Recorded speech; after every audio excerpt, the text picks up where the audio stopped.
Hello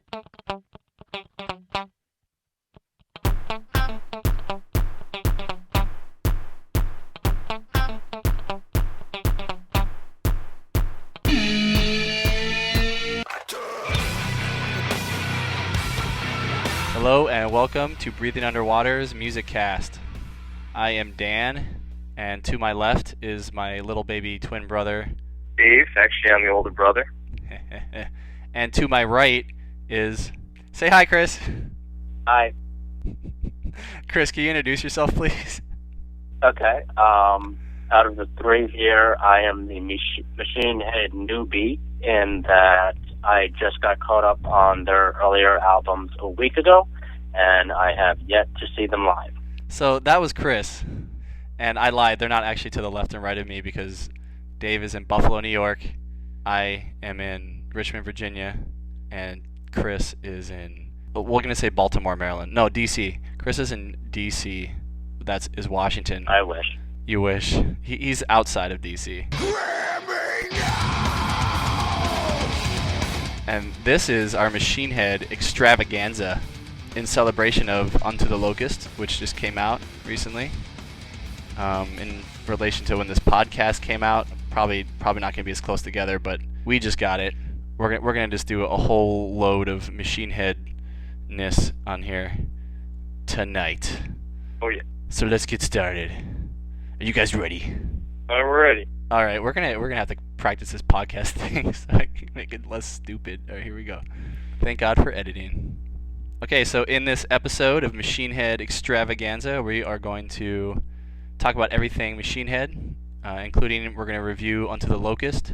We are going to do an album-by-album breakdown because I think it's about time somebody talked about all of Machine Head's albums and stopped pretending that a couple of them didn't exist because they're still out there. Dave and I, at least, have been to several Machine Head shows, so we can talk about those. I have, in the past week and a half, I've spent pretty much more than half of that time in a hospital because my wife gave birth to our little baby boy, who's definitely going to be a metalhead. You can just look at him and tell. In the first picture that we took of him with his mom, he was making a little fist, like he was like fist pumping. He was ready for the breakdown. So and then my wife had some complications after, and we just got out of the hospital again. So in that time, I didn't have my iPod on me, and I had legally downloaded Unto The Locust. It was the only thing I had to listen to, and I listened to it, I'd say like 3 or 4 times.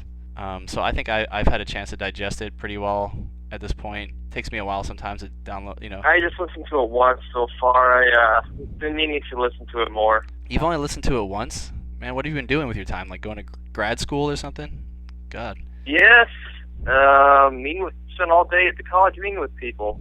Plus today I was listening to some Slipknot and other angst-ridden music like Hatebreed. Chris, what about you? How many times have you listened to Unto The Locust so far? Or did you even get it yet? I actually got the physical copy with the two sets, oh, right. CD and DVD.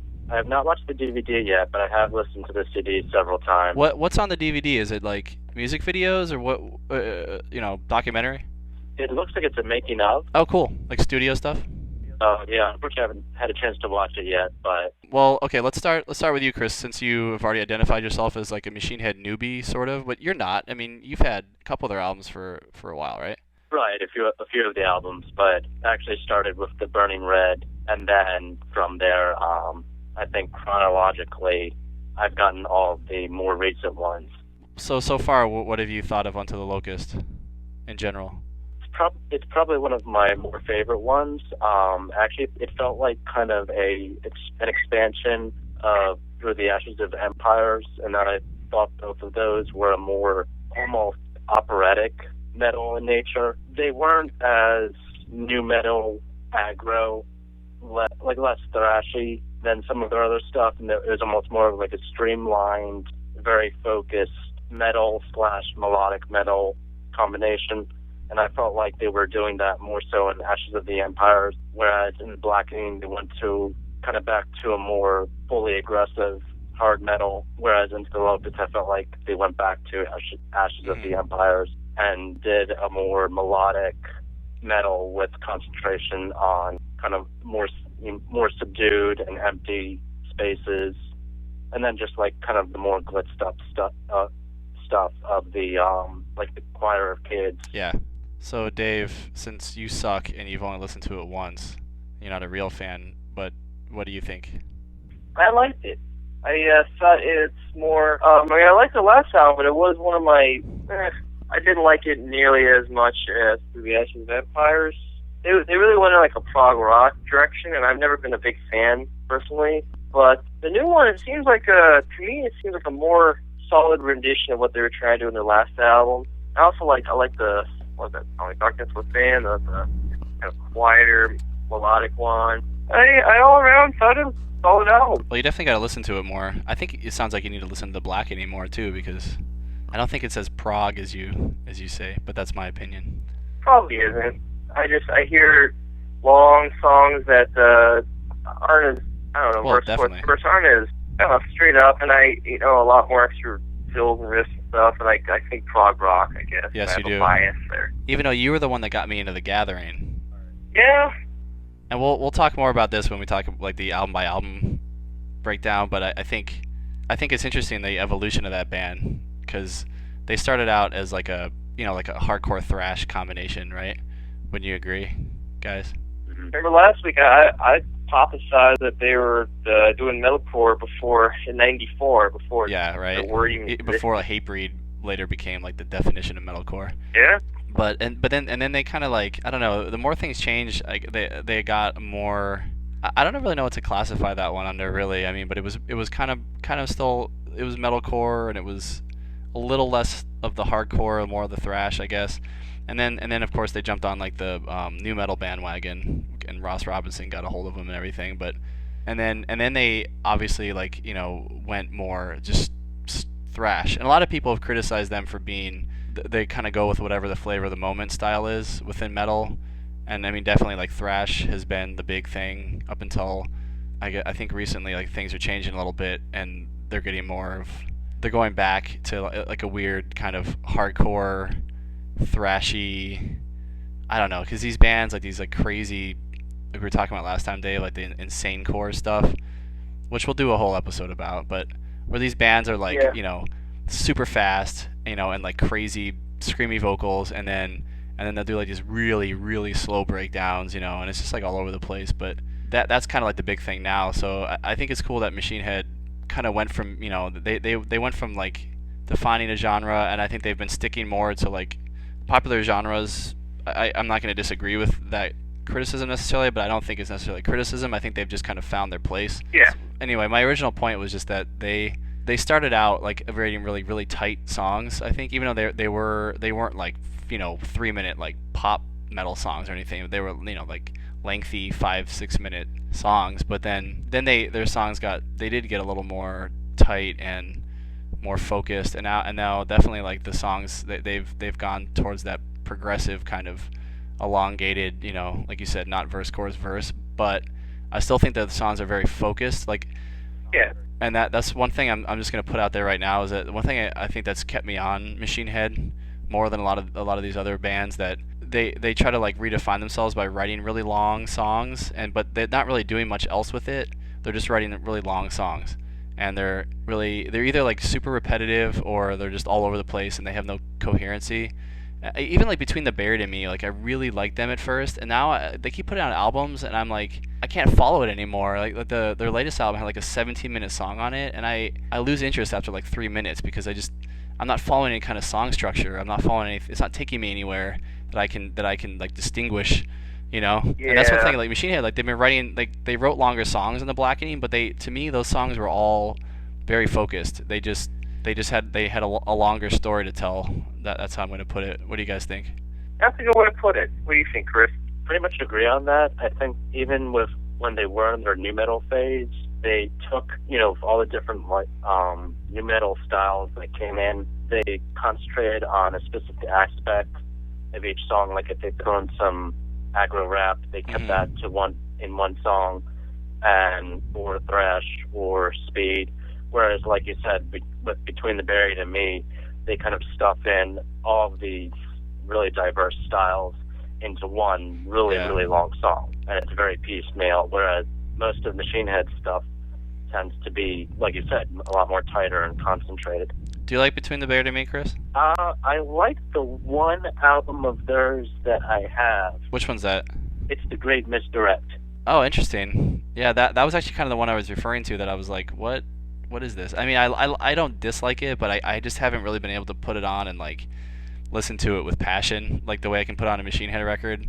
But I have to get you to some of their older stuff. Like their middle album, Alaska, is so good. And it has a song called Selkies, The Endless Obsession. I don't really know what the song's actually about, but the title is cool. So anyway, let's move on here. Okay, before we get into like an album by album breakdown, which we kind of already started anyway, I've mentioned before about some criticism that's been flogged at the band, and I think it's really interesting that, did you guys see on their website? I think I might have sent it to you, Dave. They did a piece on their blog about the reviews that Unto the Locust has been getting, and they summarize the North American criticism as opposed to the European criticism, which is highly favorable over the American criticism. Did you guys, Chris, did you read that at all about the bad press that they got? I can like summarize it real quick. No, yeah, I did see that. I didn't realize like the good versus bad press about them was so continental. Yeah. Divide, but I like that. Like they have a sense of humor about themselves, and they're, like you said, they're willing to admit that not every single song of ours is going to be loved by every fan, or even that every single song is necessarily a masterpiece. Yeah. And that they're willing to admit that, you know, they're a band, they'll make mistakes, and especially with the album structure, they're willing to admit that not every song on every album is going to be perfect, whereas a lot of other bands will just put out a whole album claiming this is our new masterpiece, when you know that some songs are designed to be the hit single, and then some songs are designed to actually be, or you can tell are something that the band really is into, and then some songs are just honest to God throwaways. Yeah. Well put. And when you see them live, Chris, which hopefully you will someday, you'll notice too that, I think Dave, you would agree with me that like they're also super honest on stage. They seem to really enjoy themselves, and they're just like super happy to be wherever they are playing, and they always play a great set, and they always make sure to, you know, thank the crap out of the crowd, and they're super interactive. Like I think that the way that they make music comes across the way they play it live too, where they're just honest and they're having fun and they're doing what feels right as it feels right, you know? Yeah, they have integrity. Okay, so just real quick to summarize this up. So this is from Machine Head's site, where they talk about the good and bad press, and it says, while you'll find a plethora of passionate critical acclaim for Unto the Locust from all over the world, absent from the party once again is a large portion of North American music media, still curiously reluctant to praise Machine Head, even in positive reviews. So it says North American reviewers have been saying things like they're trend-hopping copycats whose groove metal resides in formulaic songwriting and ultra-indulgent doodly-doing. Particularly, many American reviews voice a considerable amount of disdain for the controversial track The Darkness Within. Some journalists benignly referred to it as a power ballad or momentum killer, while others claim that it was a long-winded and out-of-place. And inexplicably, one mainstream website goes so far to say this melodramatic stumbling point was a sticky mess and ultimately wished they'd never heard of it or heard it. But then if you scroll down their website on this blog, there's like review after review after review from international reviews that it's like 10 out of 10, 10 out of 10, it's A+, it's like a perfect album, it's amazing, blah, blah, blah, you know. I mean, all of that stuff I think is kind of extreme, but and I, you know, I really have a hard time buying a lot of reviews from reviewers that put them out right away, because I mean, how often is that you get an album and you're like meh, you know, and then like a year later you're like, oh my god, I can't believe how amazing this album is, you know, because it takes you a while to digest it and really feel the. Happened to me before. Well, can I say my first impression of those types of reviews? Sure.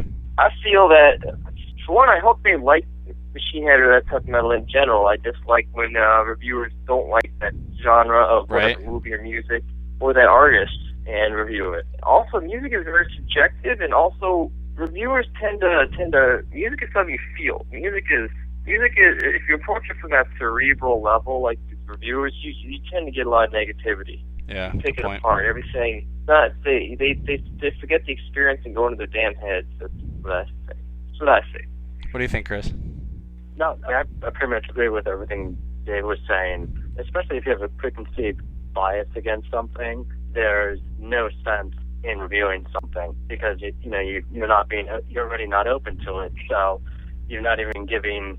I mean, I'd rather hear a review from a fan that is honestly disappointed in the song or the album rather than a mainstream magazine critic who has an obvious preference for one type of music over another. Yeah. And I do want to ask, with the large amount of apparent North American dislikes of the new album, were those mainly from a mainstream music site like MTV or mainstream music magazine, or were those from specifically metal sites and magazines? Look at you with your journalistic integrity. I have no idea, actually. It doesn't say. They just kind of sum up a bunch of ones, so I don't know. But that's a really good question. I'd like to know that too. I mean, I don't want to spend too long, answering criticism because who cares? It's like Dave said, music is so subjective. Like criticism, the only reason they really do that is for marketing purposes, so they can post good reviews, just like movies, But that's why I brought it up, just to say that Machine Head, I thought it was really big of them to post that stuff and just say, here it is. Like people say we suck, but we don't think so because if you look at these other reviews. Enough about that. So what's next? Okay, so I was thinking we should do an album by album breakdown because now they have, let's see, 1, 2, 3, 4, 5, 6 albums. That's a big round number. A lot of bands never make it that far. Machine Head is actually, I think they put in that article that they have been around for 19 years, if I'm not mistaken. Yeah, something like that. Wow. That's a long time for a band. They've been around and they've influenced. Actually, in this other article that we'll talk about later, where he talks about touring with Sepultura, he talks about bands that have cited Machine Head as an influence for going. And let me see if I remember who. Oh, it was Korn. Korn said that Machine Head was an influence of theirs. Especially the way that they handle. Really? Yeah. Well, here it is. It's right here. It says this is from a website called Zoiks Online. I've never heard of it, but it says I interviewed Korn a while back and asked them when they were starting out what bands helped them get the word out and show them the ropes, and they said Machine Head. And then he talks about what bands did that for you, and then they talk about Biohazard, and they talk about Napalm Death and Slayer and Sepultura. But I think that's interesting that Korn cites Machine Head as an influence. They may have toured together. I don't know. The Korn and Machine Head tour. I don't know. Oh yeah, so they've been around for long enough to not just be a major player in the metal scene, but they're like a contender. They've influenced other people, like younger bands. So I think that's pretty cool. So I think we should do a little retrospective here and see where they started to where they've become. Yeah, Dave, didn't we get More Things Change when we first found out about Machine Head? And it was before Burning Red came out, right? Yeah. So I think the More Things Change was our first introduction, and then we went back and got Burn My Eyes, and I think we were both collectively blown away. This is the most amazing thing ever, right? Yeah. Because it was so Greatest album. it was everything we loved. It was hardcore music and thrash, which was our what we grew up with metal wise, right? Put together in one. Right. It was super groovy.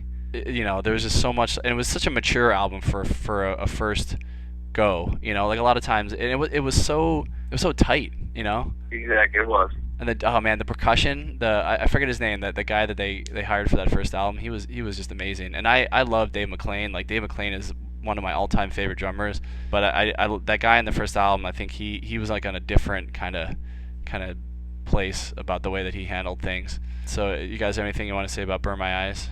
Well, I just have you Burn My listened to Eyes. it first? Yeah, so Dave and I've had Burn My Eyes for a long time, but Chris just got it recently. I just heard it this week. So what's your impression so far? I really liked it sonically, and I definitely, like you said, it's a very good mesh of thrash and hard metal. One thing that surprised me, and one thing I didn't know if either of you knew, did any of the members' background come from really strong Christian households? I think, yeah, you texted me about that earlier. I think that's interesting that you say that, because did you notice the song Death Church? Oh yeah, pretty much. Yeah, definitely with a lot of their songs across all of their albums seem to have, there's definitely Christian influences in there, but it seemed like in the first one, I don't know. I think you need to read the lyrics or something, because they're definitely anti-Christian, or I would say anti-religion. You know, like the song Death Church. They back me up on this or disagree with me, but isn't Death Church about like basically your standard hardcore like anti-religion song where like religion religion is a force of corruption and hate and death and all those things. I don't think they were looking lightly on religion. What do you think, Dave? Oh, exactly. No, they're not Christian band by any means. They'll go as far as Slayer, but they're not. They're it's that base, anti-religion. I was listening to Slayer's Christ Illusion yesterday, and I was kind of thinking about them because I was thinking about them in relation to the podcast we're gonna have about Machine Head, and I was thinking about their sort of, because Slayer is all like they're not like a real like Swedish death metal band where they like believe it. I really don't think that they're like actual Satan worshippers or anything, but they're so overt Right. and they're so over the top about their like anti-religion overtones that I think Machine Head, and that's why I was saying before, like it's a much more mature album because they handle the stuff they do in like an honest way. It's not kind of like I think Slayer. I love Slayer. Don't get me wrong, but they're almost like a novelty anti-religion band. They're not like, I don't think they're completely serious, but I think Machine Head was like they're serious when they talk about all the pentagrams and all that, and that's on crosses. That's their shtick. So yeah, it's a shtick. Yeah, totally. I personally don't think anybody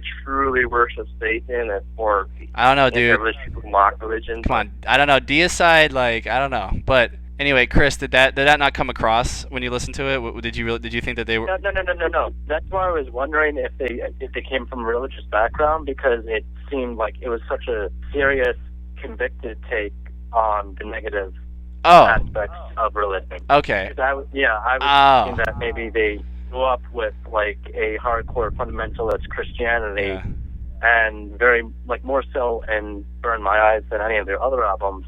I was just like, wow, they're seriously critiquing the ills of Christianity. Yeah, because which is seen later in like the song Halo, right, on the Blackening, where they talk about like the hatred of the anti-abortion movement and things like that. Like they're really pretty serious about that, I think.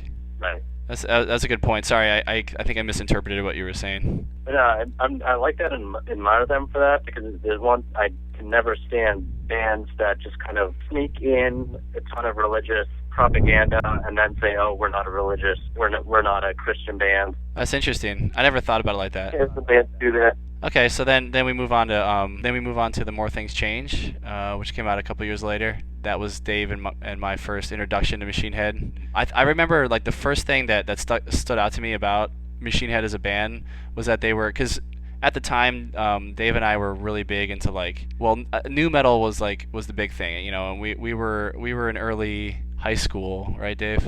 Yeah. And we were big into like Korn and LB, I'm not even gonna say their name, and other bands like that. And Machine Head was cool because we were also big into thrash. Like we started out with Metallica and Megadeth and Biohazard and stuff. So like when we got into Machine Head, it was like a really cool combination of like Biohazard and Metallica, right? Because it was like, and then More Things Change was really good at it had like breakdowns, but it also had solos, and and it had like, they downtune. Yeah, and they downtune. So it was like super heavy and it's super low, like the low tones, but lots of good mids too. Like, Yep.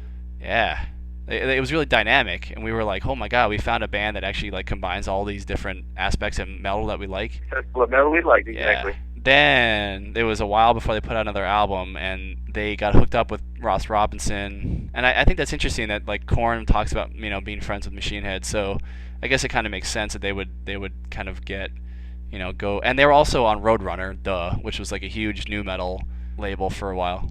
So then they did the Burning Red. That was a surprise for me because it was definitely like a nu metal album. There was like hardly any palm muting. It was just like a different sound, and then Rob tried to rap a little bit. Yeah. So Chris, you've had that one for a while. What's your take on Burning Red? Burning Red was actually the first album by Machine Head that I heard. That probably back in senior year of high school. Okay.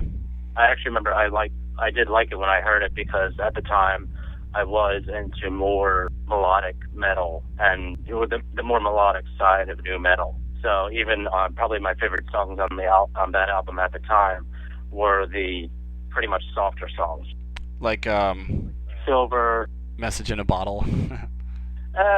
Even then, I kind of squirmed at a Police cover. Yeah, I don't like it personally when any band does like a cover as part of their main album. Like sometimes as a B-side or a hidden track is cool, but I don't get it when bands do that. Actually, I remember when I was reading an interview or something when Rob Flynn was talking about working with Ross Robinson like late at night, and he was just kind of jamming. He was playing Message in a Bottle, and then it was Ross's idea, not Machine Head's idea, to do that cover. But they went along with it, and again, like I don't know if it was necessary, but they fully admitted to it later that it was just something that they were just trying out, and they wanted to see how it worked, and they liked it, so they put it on the album. And it's like, okay, that's cool.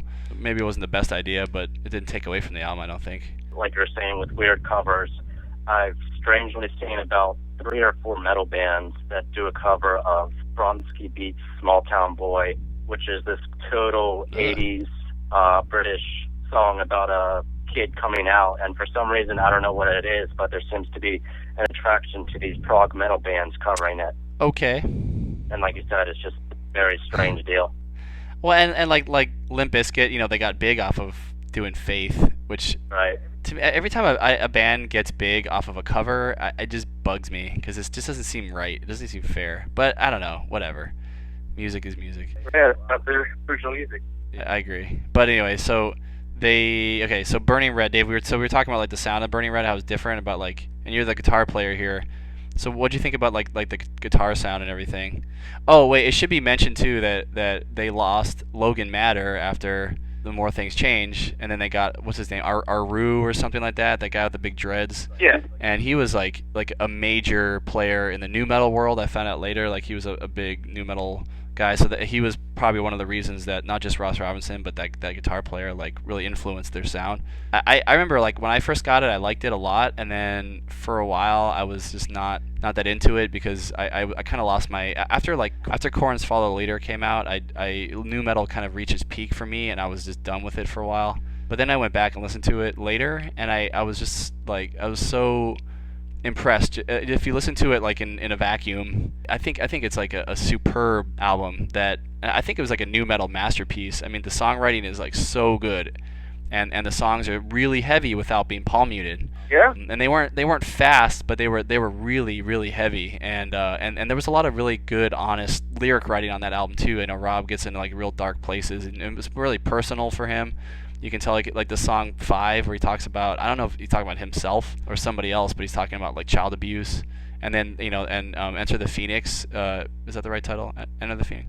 Yeah, where he talks about like suicide. I mean, I think it's just a phenomenal album. I think the only other album that could be like considered like a nu metal masterpiece like that is like Korn's first album. Yeah. So it's unfortunate that Machine Head made that album because I think it takes away, it just seems like critically, like it takes away from their run, because they started out so high, and then people were really disappointed that they did it, like they got on the nu metal bandwagon. But if any other band made that album, that would have been their seminal album, like hands down. You know what I mean? Exactly. Like if Spineshank or somebody made that album. Even compared to the first one, I always liked that album. I mean, I we were into the new school saying a bit, but I didn't like that much. I find a lot of it kind of boring, but I always liked that album. Are you a Burning Red fan, Chris? Yeah, I mean, it was my introduction to them, so yeah, I mean, having heard some of the latter stuff, there's a definite difference in sound, and okay, if you like a certain type of metal sound, you might not be as into it, but yeah, it was my introduction, so I still am a fan of it. And then along came Supercharger, and they still had Aru, whatever his name is, as a guitar player, so they kind of kept with the same place. They expand. I think they got a little more raw, and I remember they said that they recorded that one analog instead of digital, so they were trying to make it more raw sounding, and definitely had a more kind of like loose feel. And they did that song, which sometimes I listen to it and I hate it, and sometimes I listen to it and I love it, depending on what mood I'm in. But the American High. Oh yeah. To me, is like they break the fourth wall as a band with that song to such an extent that like I just thought that album when it came out, I love it, and I can still listen to it now and just totally love it as in isolation. But when I listen to like their first two, or if I listen to anything after, it's so pale in comparison. But what do you guys think about Supercharger? I've been on the other day. I think I've always thought it was a little bit underrated, although I haven't continued to listen to it since then. So I guess that says something. I definitely like that track number 11. I guess that's the one that talks about Is that the one? abuse or being really dark. I love that song. The one that like builds a lot and he talks about Barbie doll hearts or something? Yeah. I always love that song. The first track too. I gotta really refresh myself on it. Bulldozers. Bulldozers When it came out, I awesome. liked it, and I never disliked it. I just didn't continuously listen to it when it came out. I'm not even sure why. You know what's funny? Dave? I have this memory that I'll never forget. Is when that album came out and you told me, you were like, dude, it's amazing. It's like, what did you say? You said it sounds like Burning Red with the more things change breakdowns. And I guess it's kind of true. Well, they were muting again more, and I was happy that they were going more in a Yeah. thrash direction again, at least somewhat. I was happy about that. I'm like, I heard more thrash, and I was happy. That's all I needed to hear. I didn't really think about that album, take it apart too much. You know what just occurred to me though is that Supercharger was like their fun album. You know, all their albums have been really dark and like really angry, and Supercharger was angry too, but it was more like it wasn't as dark. He was talking about like, you know, like American High is like their like funnest song ever, and then like the song Supercharger at the end where he's like, oh my god, you know, like, Chris, what do you think about Supercharger? That being one of the ones that I just heard this week, I really liked it. I thought it had a really good, like, it was interesting that you said it was recorded on analog. Because, like, I thought it had a really subdued, raw energy to it. And then just, like, the songs like American High and Blank Generation, that it's almost like they're a metal band saying, like you said, saying we're going to have fun. It almost felt like a metal band covering a punk band or something. Huh, that's interesting. It just had, like, almost like a boppiness to it. Yeah, that was definitely their biggest flop though, like critically and, you know, sales wise. I think that came out on September 11th too, if I'm not mistaken. Because I remember, did you guys know that Slayer's God Hates Us All came out on 9/11, or it was supposed to, and then it didn't. I think it actually came out on 9/11, but I think so did Supercharger because I bought them both at the same time. And I remember because I was in New York when 9/11 happened. Yep. And I remember I picked those up. And then I was like, oh my god, it's how ironic is that Slayer put out an album called God Hates Us All, and then this happens. Also, you know, it came out on 9/11. What? Biohazard's Uncivilization came out on 9/11. I remember buying it. Oh, that's right. I remember that too. I think those all came out on the same day. What a horrible day for America, but a great day for music. I remember 9/11 affected a lot of bands. Like there was a lot of bands that they had stuff, you know, that was like going to be released that week or the week after and was being shipped, and then they got recalled, or they want, you know, like a lot of bands were like trying to respect the day, you know, what happened, and so they asked the distributor to like wait, you know, and who was it that it stalled somebody's album, and I don't know, maybe it was Machine Head, I don't remember, but I do have fond memories of Supercharger. You know how, you know, listen to a song and it brings you back to a certain place in time sometimes? Oh, yeah. I have very vivid memories of riding around on like a New York subway or a New York bus, listening to Supercharger and like Slipknot's Iowa and Biohazard's Uncivilization, because those all came out around the same time. Supercharger, that's one thing I like about Supercharger. It reminds me of my time in New York. But anyway, so Supercharger, and then it's interesting, and if you have ever seen the LG's DVD, they talk about how Supercharger was like it almost ruined them as a band, and like what's his name, Aru left, and they thought about changing their name, and they thought about like just breaking up, and Roadrunner, I think, dropped them, or they left Roadrunner or something. They didn't know what to do, and so it was a long time between albums because they were, you know, on the outs. And then they picked up Phil Demmel, was like an old friend of theirs. They had been in bands with, or been, I think Rob and Phil had played together in, what was it, Vivoid or something, if I'm not mistaken. They I think Phil kind of helped them, direct them, because he's more of a thrash guy, so he helped bring them back to like. You know, I think is interesting about the evolution of their albums is that they kind of went from, they kind of went to a place, like I feel like the past few albums they've been returning to a place that they never really started, but they kind of wish they did, you know, like they were prog thrash band now, where they started out as more of like a thrash hardcore band, but Through the Ashes of Empires was like their return to form, a lot of people said.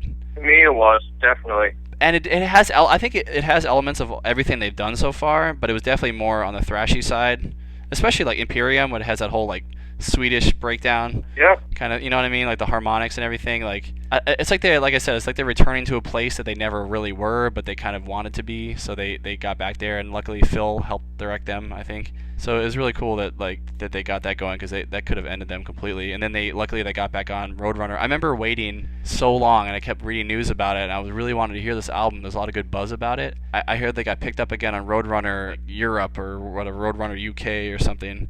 And then the album got released like 6 months before America, because they didn't have a record or distribution deal in America yet. So they were like playing big festivals and like doing tours out in Europe, and they weren't doing crap here. And so I actually ordered that album, and then they wrote Seasons with Her. Remember that, Dave? Like, we didn't have Seasons with Her because I had the European version, and then I got it later on a single. Yeah. And then they released. So I don't know if you knew about all that, Chris, but that was the drama behind that album. Interesting. Yeah. I remember when Imperium came out, and we were like, oh, it's Machine Head again. Yeah. We were like, wow. Dude, this is what we were waiting for since your first album. All we didn't not like their other stuff. Like, damn. Yeah. So did they ever say why Roadrunner decided to pick them back up again? Because I think it was because they knew that they had something special with Through the Ashes of Vampires, and I think Roadrunner, I think that's what it was. I think they knew that they would be a marketable band again. I think they had Supercharger. I think they saw the steam kind of run out publicity wise, but then Through the Ashes of Vampire got such a good buzz in Europe. I think they realized that they would still be profitable to them. That's my guess. I mean, because why would a record company ever sign a band? It wouldn't be because they felt bad for them. Through the Ashes of Empire, phenomenal album. Everybody agree? Yes. Yep. Yeah. One thing that album really like opened me up to at a lot of things about metal that I never really considered before was the dynamic of metal, and how where Machine Head found they found the mastery of writing a dynamic song where the quiet parts, or the silent parts can be just as effective as like the loud, fast, whatever, double bass, screaming, shouting. And a good example I'm gonna throw out there is like Devildriver.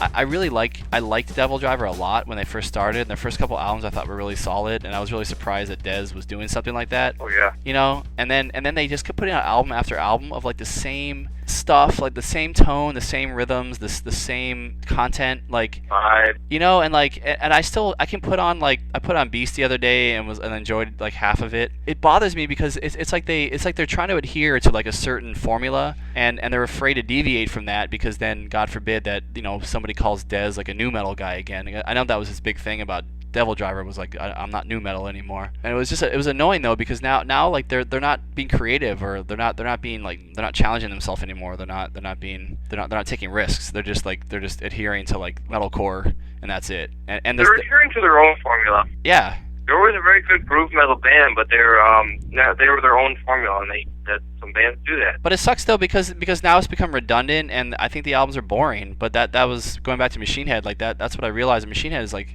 and I think they've continued that pattern perfectly, of being a really dynamic band. Like they have all these elements now that they've created for themselves over the year. Like Phil can scream. Rob can scream. He can sing. That they still do the harmonics and pinch harmonics and stuff. But then there are other metal singers out there than Phil, Dan. Shut up. I was talking about Phil Demmel. But anyway, they just, I think they really kind of mastered their art. Do you guys think so? I'm not sure if I could say that yet, just since I've heard their older, more recently. It'll take you some time, but you'll get there. I promise.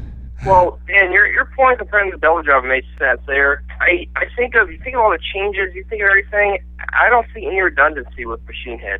Yeah, they keep moving forward. They have stayed away from being redundant. Yeah, they keep moving forward, but Devildriver, I feel that they've been stuck like since album 3. They're running in place. Yeah, they've just been doing the same thing, and like I think their albums are just kind of getting bland and boring because there's no dynamic. There's nothing. No. It doesn't take you on any kind of ride. It's just like it starts out in one place and it goes that way for the whole album. It doesn't. It never. Yeah. It's all just straight up screaming, double bass, thrash beats. The whole freaking album. It never slows down. It never quiets down. It never gives you any kind of like ride.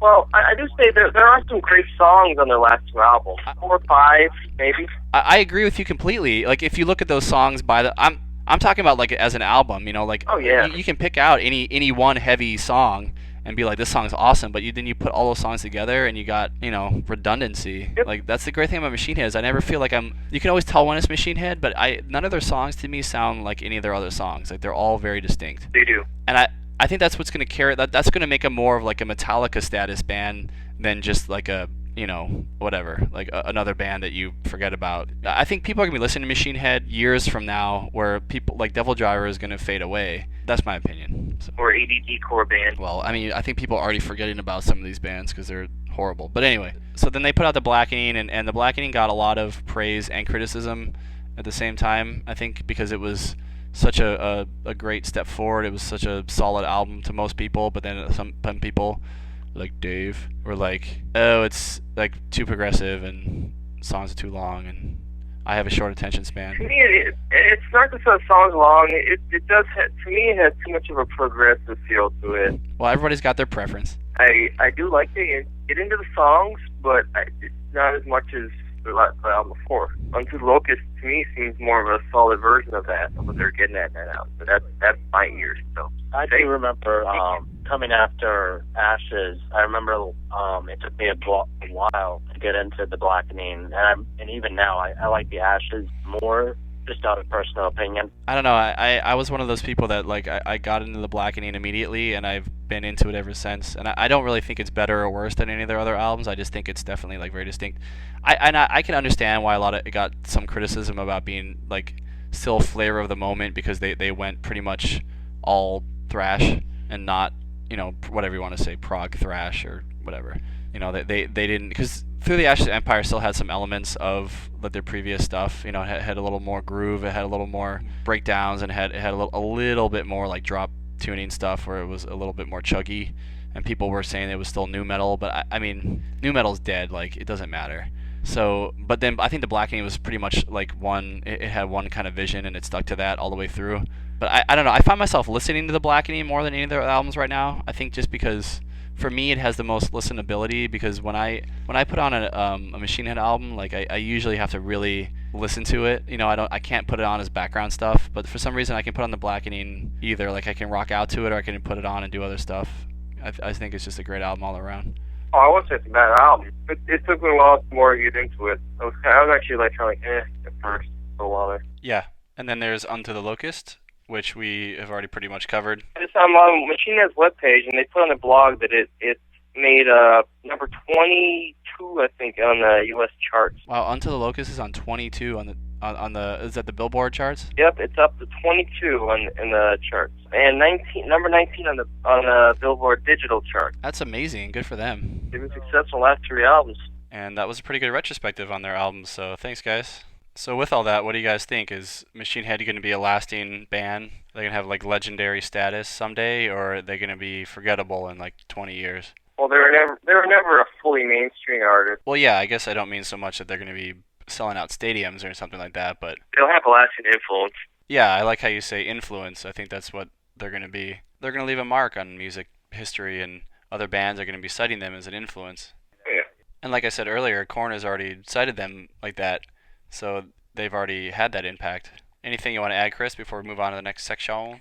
I think they're pretty much going to be where the Deftones are now, where they hit their mainstream peak maybe an album or two ago. But for the core fans, you know, even if they're playing in smaller clubs, not necessarily huge stadiums, they still capture a great sound, they still do great albums, they still do great songs, and they're still going to have a place of respect overall, you know, 20 years down the line, that more of the flash-in-the-pan bands don't. Machine effing Head, baby. They're established. Yeah, good word. So it wasn't really an album, but they also, just to mention it, they put out a DVD called LGs, and it was after Through the Ashes of Empires, and I just wanted to mention it because I liked how they put that little, I mean, it was like a live DVD mostly, and it had, but I liked how they had this little accompanying documentary that had they just talked about like all the stuff they've been through as a band, and they talked a lot about the whole Supercharger and you know, Through the Ashes of Empires period where, you know, they almost broke up and stuff, and I think it was just really cool of them to be that honest and open and let their fans know that, you know, what's up. And, you know, and I want to say one more thing about that is that they play a clip of a song in there of them like demoing a song for the next album, like after Supercharger, that never made it anywhere. It was called Pins and Needles, and it sounded pretty crappy, but I swear to God, you guys remember when that nobody ever mentioned this, and it never came up again, and I really want an answer to this, but nobody has known because nobody pays attention to things the way I do. Shut up. play that Pins and Needles song. It's just like a clip of it, but the melody from that song, I swear to God, is the same song that Rob Flynn wrote for that Roadrunner 25th anniversary album. Remember that album, guys? Yeah. I did not know of it. You didn't know about that, Chris?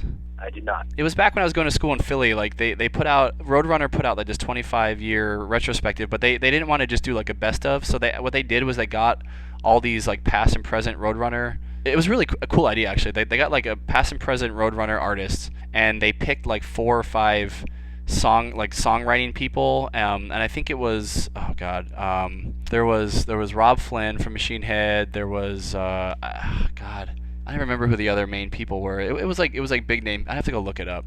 It was like people that have been big in big influential bands. Like I think Max, maybe Max. No, Max didn't do it. It was some other people, but they had everybody on there. But what happened was that like nobody was in the same band. Like everybody that got together. So for instance, it was like the girl. It was like Dino Cazares or whatever his name is from Fear Factory got together, and I think he wrote a song, and then he got other Roadrunner artists to play on that song from a bunch of random bands, like the girl, like the second bass player girl from Cold Chamber, and Dino, and then like I don't know, some other guy from some death metal band did the vocals for it, or like Chimera or something like that. Like there was a bunch of mixture. You remember that, right, Dave? The All Stars album? Yeah, it was called was it All Stars? I don't remember. It was called like Roadrunner 25th, All Stars or something. Yeah, that was a good album. There were some good songs on that for throwing together a big album like that. It was cool, yeah. I don't like Chimera at all, but I love the album, the song called "The Enemy" that the guy from Chimera sings on there. That song is like one of the best metal songs I've ever heard. Oh, that's great. But it has some cool songs in it, Chris. I'll have to tell you more about it later. But well, that one Floor song, I think Rob did the vocals for. I think. No, Rob didn't do any vocals on there. But hold on, this is where I did no vocals. No, Rob he wrote like 4 or 5 songs on there, or maybe just one. I don't know.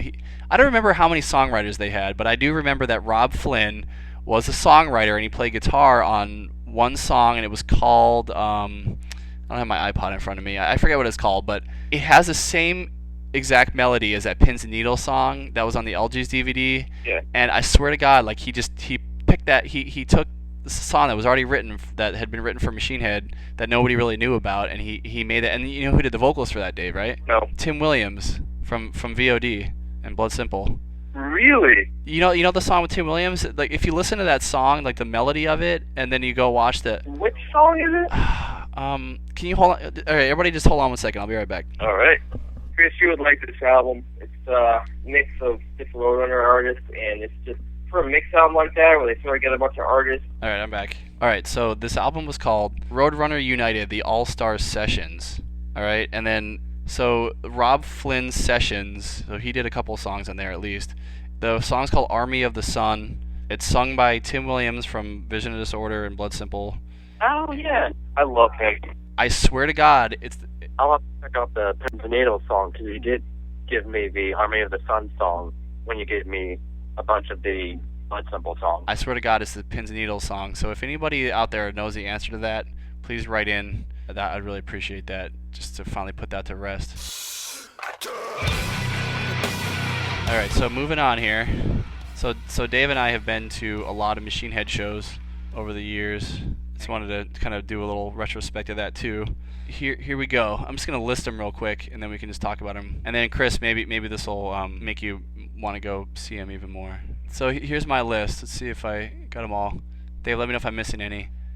So we first saw them on the Burning Red tour at the 930 Club in DC, and then the next time I remember seeing them was at the Trocadero in Philadelphia. That was a Supercharger tour, and then I saw them again. Oh, that was when you came up to Philly, and they were on the Through the Ashes of Empires tour. And then I saw them for the 10th anniversary of Blur My Eyes, and that was at the TLA in Philly. That was an amazing show, and they supposedly shot all the footage from it, and that they were going to release on like another album or something, but they never released it, and I'm really upset because I was there.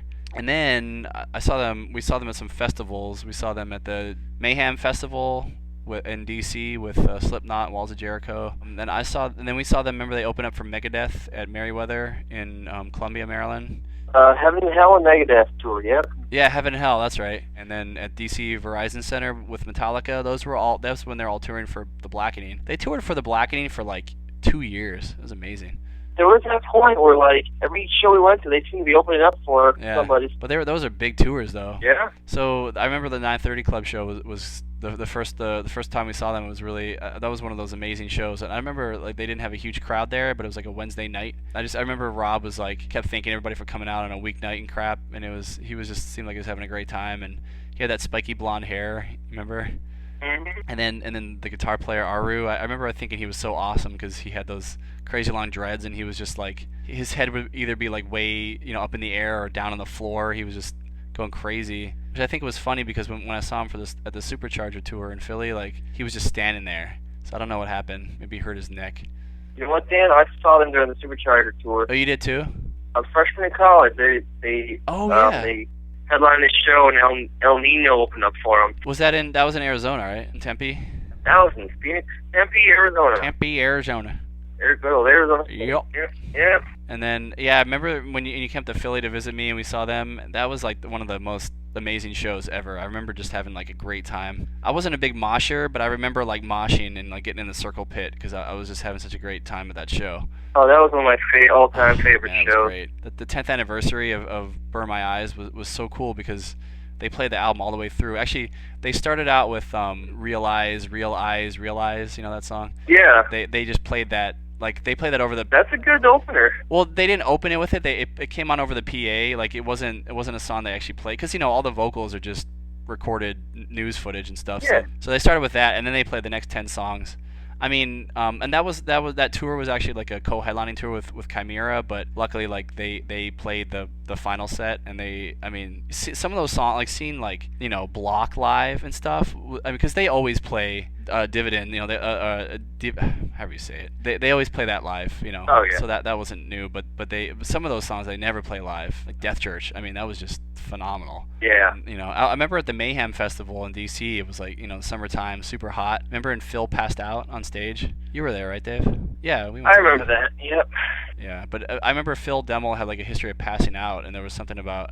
It wasn't exhaustion, it wasn't drinking related, it was like stress related because he was having like rough times in his family. Or, I don't know, it was like genetic. He talked about it recently in an interview, but at least he's okay.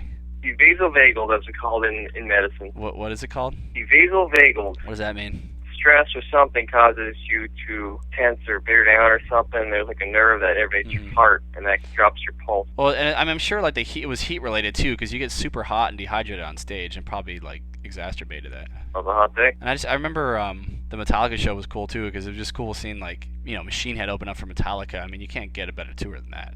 Yeah. And that was my first time seeing Metallica, so. So fun. Metallica was like the first metal band that I ever liked, and then I for some reason never got to see them, and then I finally did, and it was with Machine Head, so that was fantastic. Anything else you want to say about them live, Dave? Just to make Chris drool. They have a great presence. They want a great metal show. You want a great metal band. They're just so awesome, and Rob is such a great frontman because he's funny. I remember one time, I think it was like the Supercharger show, and they did like a medley of like popular metal tunes at the time. They did like a Slipknot song and a System of a Down song. They did some other stuff, and I don't know. And then he started playing that Gorillaz song. What was the I got sunshine in a bag, and then he just busted into something really heavy. It was funny. But he always like sticks around like way after they're done, just like with his beer and like giving it cheers to the band and to the crowd, and just like throwing out drumsticks and like waving at everybody and saying thank you, and they just seem like super appreciative of their fans, and I've always really appreciated that. Oh yeah, Chris seen them? I've not. Chris has not seen them yet. I've never been to a Machine Head show and had a bad time. Like the Machine Head has been definitely one of my favorite live experiences I've ever had, because they're just all around. Like it's everything. You go to a show, you go for a good time, you go for good music, you go for to be appreciated as a fan. You go to like I think they have really good fan. Like I like their fans too. Like I've never had met like an at a Machine Head show. Like people are like super cool, and they're like real passionate fans. Even like I remember Philly did not have like a huge metal scene, but it had a real loyal metal scene, and people that went to Machine Head shows in Philly were like really into it. I felt a big hardcore presence in that Philly show. Yeah. Maybe something about the urban thing, like metal or hardcore is more of an urban thing, so that's why you see like a lot of hardcore bands come out of cities Yeah. like Buffalo. For our upcoming anticipation section of the podcast, there's not much upcoming because they just put out a new album. So new album means new tour. I haven't heard anything about a U.S. tour yet. Have you guys? No, not a thing. Unless I go down to South America. Yeah. So there's a Sepultura Machine Head co-headlining tour they just confirmed. So I'm super jealous of all the South Americans. I'm sure that just like Europe, the South Americans are going to be much more loyal, and they'll play much bigger venues than they do in America. Because I'm sure like Machine Head and Sepultura would like sell out 930 Club, but they probably play a freaking arena or stadium in Brazil. So screw you, America. All right, I mean that kind of brings us to the end of the show. You guys have any parting words or anything else you want to say about Machine Effin' Head? Pretty much just they hopefully get their asses over to North America soon. I want to see them. Yeah, I mean they're from Oakland, so. Hey, I have no problem with them playing the 930 Club. Yeah, me either. I'll come up to DC for that, or hopefully they'll play Richmond too. That'd be cool. We could go up to see them in DC, and then you can come down to Richmond again. There you go.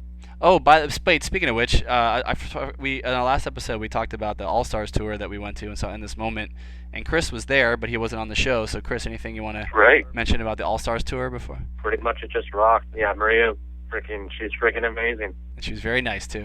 All right, guys. Well, thank you for being on the podcast, Chris. We'll definitely have you on again. Go see Machine Head, kids. Yeah, Machine Head. Spread the word. Another 20 years. Instead of doing a normal song pick this episode, I'm going to substantiate my claim from earlier in the episode where I said that I suspected Rob Flynn of carrying over an unreleased song that Machine Head had written in their unstable period between Supercharger and Through the Ashes of Empires. This first clip is from the documentary portion of Machine Head's LG's DVD, where the band talks about trying unsuccessfully to record a radio-friendly single to help them get a new record deal. The song is called Pins and Needles.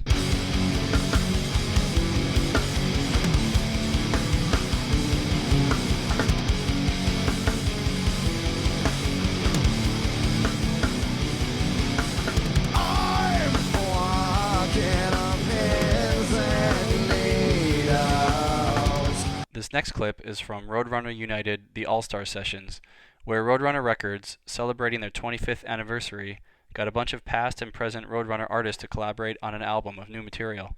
Rob Flynn, one of the 4 producers of the album, wrote this song, Army of the Sun, with Tim Williams of Vision of Disorder and Bloodsimple on vocals.